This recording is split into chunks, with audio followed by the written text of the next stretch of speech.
ആ അതൊരു ഭയങ്കര വാലിഡ് ആയിട്ടുള്ള ഒരു ചോദ്യമാണ്. കറണ്ട് അക്കൗണ്ട് GSTക്ക് വേണമെന്നുള്ളത്. GST ഡിപ്പാർട്ട്മെൻറ്റ്, GST കൗൺസിലും എല്ലാവരും അങ്ങനെ ഒരു നിബന്ധനയൊന്നും വെച്ചിട്ടൊന്നുമില്ല. കറണ്ട് അക്കൗണ്ട് വേണമെന്ന് നിർബന്ധമൊന്നും പറയുന്നില്ല. പക്ഷേ ഒരു ബിസിനസ് സ്റ്റാർട്ട് ചെയ്യുമ്പോൾ എപ്പോഴും ഒരു കറണ്ട് അക്കൗണ്ടിൽ കൂടെ ട്രാൻസാക്ഷൻസ് റൂട്ട് ചെയ്യുന്നത് എപ്പോഴും നിങ്ങളുടെ ഫ്യൂച്ചർ ഫിനാൻഷ്യൽ റിക്വയർമെൻറ്റ്സിന് നിങ്ങളെ ഹെൽപ്പ് ചെയ്യും. അതായത് ഇപ്പം നിങ്ങളുടെ ബാങ്കിങ് സർവീസിൽ നിങ്ങളുടെ സേവിങ്സ് ബാങ്ക് അക്കൗണ്ടിൽ കൂടെ എടുക്കുന്ന ട്രാൻസാക്ഷൻസ് നിങ്ങളുടെ ക്രെഡിറ്റ് സ്കോറുകളോ നിങ്ങളുടെ ക്രെഡിറ്റ് വയബിലിറ്റിയെ കൂടുതൽ ക്രെഡിറ്റ് റേറ്റിങ്ങിന് അത് ബാധിക്കുകയില്ല. പക്ഷേ ബാങ്കിങ്ങിനെ സംബന്ധിച്ചിടത്തോളം ബിസിനസ് ചെയ്യുന്ന ഒരാൾ കറണ്ട് അക്കൗണ്ടിൽ കൂടെ ട്രാൻസാക്ഷൻസ് നടത്തുമ്പോൾ അവർക്ക് ലോൺ കിട്ടാനും ഓടിയൊക്കെ എടുക്കാനുള്ള ഒരു കുറച്ചുകൂടി ഈസി ആയിരിക്കും. അത് അതിൻ്റെ ആവശ്യമില്ല. സേവിങ്സ് ബാങ്ക് അക്കൗണ്ടിൽ കൂടെ തന്നെ നിങ്ങൾക്ക് ചെയ്യാവുന്ന കാര്യമുള്ളൂ. പിന്നെ കറണ്ട് അക്കൗണ്ടിൽ ഇൻട്രസ്റ്റ് ഇല്ല. സേവിങ്സ് ബാങ്കിൽ ഒരു തുച്ഛമായ ആണെങ്കിലും ഒരു ഇൻട്രസ്റ്റ് ഉണ്ട്. കറണ്ട് അക്കൗണ്ടിൽ മിനിമം ബാലൻസ് റിക്വയർമെൻറ്റ് കാണും. അതിൻ്റെ ചാർജസ് കുറച്ചുകൂടെ കൂടുതലായിരിക്കും. അങ്ങനെയൊക്കെയുള്ള കാര്യങ്ങളുണ്ട്. അത് നമ്മൾ ഈ കറണ്ട് അക്കൗണ്ടിൽ എടുക്കുവാണെങ്കിൽ നമുക്ക് എന്തൊക്കെയാണ് സബ്മിറ്റ് ചെയ്യേണ്ടത്, എന്തൊക്കെ ഡോക്യുമെന്റ്സ് സബ്മിറ്റ് ചെയ്യേണ്ടി വരും GST എടുക്കാനായിട്ട്? അല്ല, ഇതിൻ്റെ GST രജിസ്ട്രേഷൻ എടുക്കുന്ന ഘട്ടം വരെ, അതായത് GST രജിസ്ട്രേഷൻ നമ്പർ എടുക്കുന്ന ഘട്ടം വരെ നിങ്ങൾ ഒരിക്കലും ബാങ്ക് അക്കൗണ്ട് കൊടുക്കേണ്ട ആവശ്യം വരുന്നില്ല. ബാങ്ക് അക്കൗണ്ട് GST രജിസ്ട്രേഷൻ എടുത്തു കഴിഞ്ഞ് 45 ദിവസത്തിനുള്ളിൽ അപ്ഡേറ്റ് ചെയ്താൽ മതി. അപ്പോൾ നിങ്ങൾക്ക് GST രജിസ്ട്രേഷൻ വെച്ച് GST നമ്പറോടെ ചേർത്തിട്ടാണ് നിങ്ങൾ ബാങ്ക് അക്കൗണ്ട് സ്റ്റാർട്ട് ചെയ്യുന്നതോ അല്ലെങ്കിൽ പുതിയൊരു അക്കൗണ്ട് തുടങ്ങുന്നോ അല്ലെങ്കിൽ ആ അക്കൗണ്ട് നമ്പറിൻ്റെ ഡീറ്റെയിൽസ് ഇതിലോട്ട് ആഡ് ചെയ്യേണ്ട ആവശ്യം വരുന്നുള്ളൂ. അന്നേരം GST രജിസ്ട്രേഷൻ ആദ്യഘട്ടത്തിൽ എടുക്കാൻ വേണ്ടി ബാങ്ക് അക്കൗണ്ട് ആവശ്യം വരുന്നില്ല. പല ആൾക്കാർക്കും വരുന്ന ഒരു ഡൗട്ടാണ്. അതായത് എല്ലാവരും ഇപ്പോൾ പല ആൾക്കാരും എൻ്റെ ക്ലയൻറ്റ്സ് വരുമ്പോഴെല്ലാവരും പറയുന്നത് എങ്ങനെയാണെന്ന് വെച്ച് കഴിഞ്ഞാൽ എൻ്റെ കമ്പനിയുടെ ടേൺ ഓവർ 25 രൂപയാണ്, അത് എന്നെ ബാധിക്കുന്നില്ല എന്ന് പറയുമെങ്കിലും അവരുടെ പാൻ ഉപയോഗിച്ചാണ് അവർ അപ്പോഴും GST രജിസ്ട്രേഷൻ എടുത്തേക്കുന്നത്. അവരുടെ സ്വന്തം പാൻ ഉപയോഗിച്ച് GST രജിസ്ട്രേഷൻ എടുത്തിട്ട് ആ ആൾ വിചാരിക്കുകയാണ് ആ GST രജിസ്ട്രേഷൻ എന്ന് പറയുന്നത് വേറൊരാളാണ്, വേറൊരു കമ്പനിയാണ്, അതിൻ്റെ കണക്ക് വേറെയാണ്, നമ്മുടെ കണക്ക് നമ്മളിൽ കാണിക്കുന്ന കണക്ക് വേറെയാണെന്നുള്ളൊരു മിഥ്യാധാരണ എല്ലാവരുടെയിലും ഉണ്ട്. നമ്മുടെ ഇൻഡിവിജ്വൽ പാൻ ഉപയോഗിച്ച് GST രജിസ്ട്രേഷൻ എടുക്കുകയാണെങ്കിൽ ആ GST രജിസ്ട്രേഷൻ ശരിക്കും പറഞ്ഞാൽ നമ്മുടെ പേര് തന്നെയാണ് എടുത്തേക്കുന്നത്. ഇപ്പോൾ ജോണേട്ടൻ്റെ പേരിലാണെന്നുണ്ടെങ്കിൽ ജോണേട്ടൻ്റെ പേരിൽ തന്നെ എടുത്തേക്കുന്നത്, അല്ല എൻ്റെ പേരിലാണെങ്കിൽ എൻ്റെ പേരിൽ തന്നെ എടുത്തേക്കുന്നത്. ഇപ്പോൾ എൻ്റെ പേരിൽ എടുത്തെങ്കിൽ ഒരു ട്രേഡ് നെയിം വേണമെന്നുണ്ടെങ്കിൽ വിലാസ് സ്റ്റോർസ് എന്നോ അല്ലെങ്കിൽ കൺസൾട്ടൻസിന്നോ ABC കൺസൾട്ടൻസിന്നോ ഒക്കെ വേറെ ട്രേഡ് നെയിമുകൾ കൊടുക്കാമായിരിക്കും. പക്ഷേ GST സർട്ടിഫിക്കറ്റിലും ഇതിലും എല്ലാം എൻ്റെ പേരിലായിരിക്കും GST വരുന്നത്. അങ്ങനെ വരുമ്പോൾ അതിൻ്റെ വരുമാനങ്ങളും എല്ലാം നമ്മുടെ ഇൻഡിവിജ്വലായിട്ടുള്ള രീതിയിലായിരിക്കും ഇൻകം ടാക്സിലും വരുന്നതും GSTയിലും വരുന്നതും. അപ്പോൾ അത് മാറ്റി നിർത്താൻ വേണ്ടി ഇപ്പോൾ ജോണേട്ടനും എനിക്കൂടെ ഒരു പാർട്ട്ണർഷിപ്പ് ഫേമിൽ തുടങ്ങിക്കഴിഞ്ഞാൽ നമ്മൾ രണ്ടുപേരും ചേർന്നുകൊണ്ട് നമ്മൾ ആ ഒരു പാർട്ട്ണർഷിപ്പ് എഗ്രിമെൻറ്റിൻ്റെ ക്ലോസുകൾ വെച്ച്, അതായത് പാർട്ട്ണർഷിപ്പ് എഗ്രിമെൻറ്റ് എങ്ങനെയാണോ ഡ്രാഫ്റ്റ് ചെയ്തേക്കുന്നത് അതും പ്രകാരം നമ്മൾ ബിസിനസ് ചെയ്യുമ്പോൾ ആ ബിസിനസ് എന്ന് പറയുന്നത് ആ പാർട്ട്ണർഷിപ്പിന് ആ ഒരു കൂട്ടായ്മയുടെ ബിസിനസ്സാണ്. അത് ജോണേട്ടൻ്റെ തന്നെയോ എൻ്റെ തന്നെയോ അല്ല, വേറൊരു എൻറ്റിറ്റി ആയിട്ട് ക്രിയേറ്റ് ചെയ്യുവാണ്. പക്ഷേ പാർട്ട്ണർഷിപ്പ് ഇതൊരു വേറൊരു എൻറ്റിറ്റി ആയിട്ട് ക്രിയേറ്റ് ചെയ്യുന്നു എന്ന് പറയുമ്പോഴും അതിൻ്റേതായ ലിമിറ്റേഷൻസ് പാർട്ട്ണർഷിപ്പിനുണ്ട്. അതിപ്പം ഞാൻ മാറ്റി വെക്കുന്നു. അങ്ങനെയാണെങ്കിൽ പാർട്ട്ണർഷിപ്പിൻ്റെ പേരിൽ ഒരു പാൻ എടുക്കും, പിന്നെ ആ പാനിലാണ് പിന്നെ GST വരുന്നത്. മനസ്സിലായി? ആ ഡിഫറൻസാണ്. അതെ എക്സാക്ട്ലി അത് മറ്റേ പേഴ്സണൽ പാനിലാണ്. അപ്പോൾ പേഴ്സണൽ പാനിലാകുമ്പോൾ ഇൻകം ടാക്സിൽ നമ്മുടെ സ്ലാബ് അനുസരിച്ചായിരിക്കും ടാക്സ് പോകുന്നത്. പാർട്ണർഷിപ്പ് ആകുമ്പോൾ നമ്മൾ കണക്കുണ്ടാക്കിയിട്ട് പ്രിസംറ്റീവിലോ അല്ലെങ്കിൽ പ്രിസംറ്റീവ് ബേസിലോ അല്ലെങ്കിൽ അതിൻ്റെ 30% ഡയറക്റ്റ് ടാക്സ് പോകും. പ്രോഫിറ്റിന് 30%. ചെയ്യാം.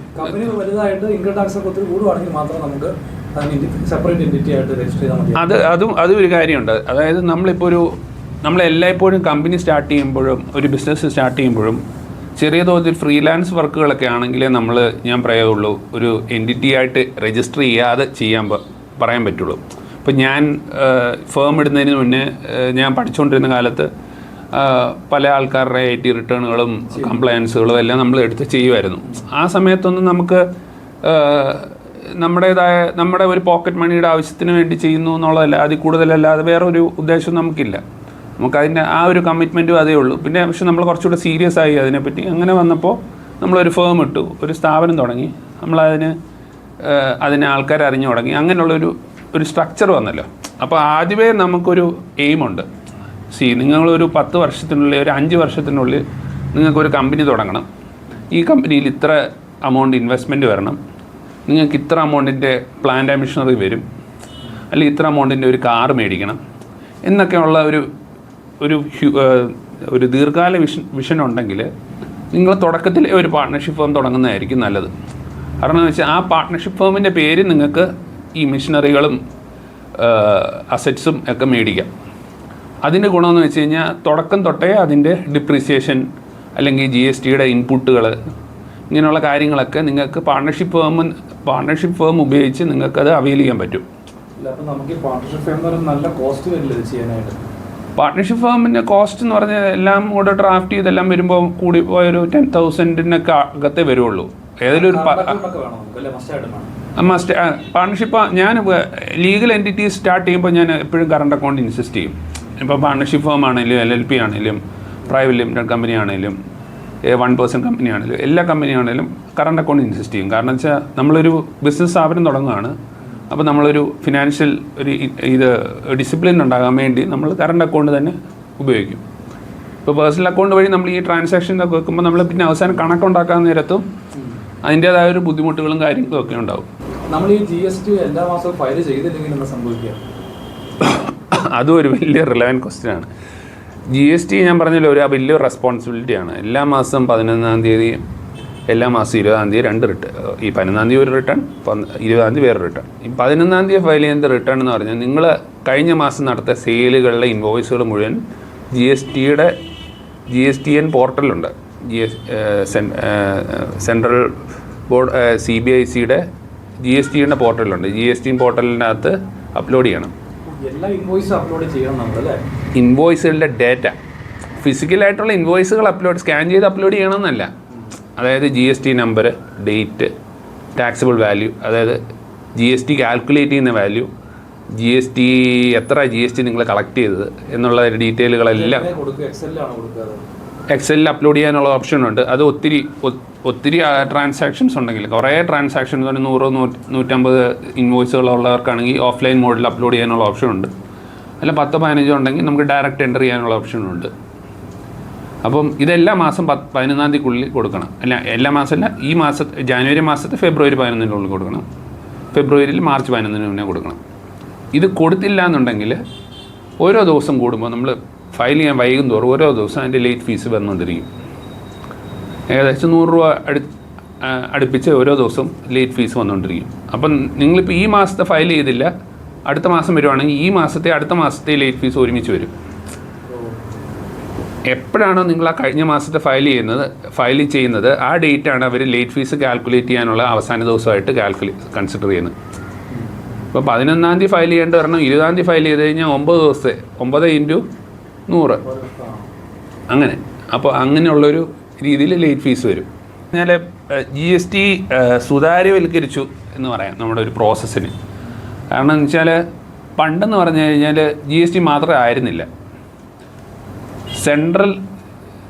സെൻട്രലിൽ നിന്ന് വാറ്റ് വരുമായിരുന്നു.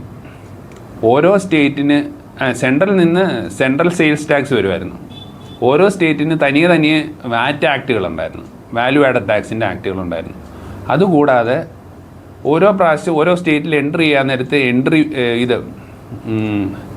എൻട്രി ഫീ ടാരിഫ് എന്ന് പറഞ്ഞൊരു സംഭവം ഉണ്ടായിരുന്നു.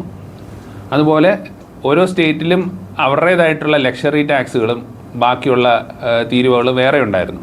ഇതിനെല്ലാം കൂടെ കൺസ്യൂം ചെയ്തിട്ടാണ് GST എന്നുള്ളൊരു സംഭവം ഉണ്ടായിരിക്കുന്നത്. അപ്പം അത്രയും റിട്ടേണുകൾ, അതായത് ഇപ്പോൾ വാറ്റിന് ഒരു റിട്ടേൺ ഫയൽ ചെയ്യണം, CSTക്ക് ഒരു റിട്ടേൺ ഫയൽ ചെയ്യണം, ലക്ഷറി ടാക്സിന് ഒരു റിട്ടേൺ ഫയൽ ചെയ്യണം. അതുപോലെ പല റിട്ടേണുകൾ വരുന്നുണ്ട്.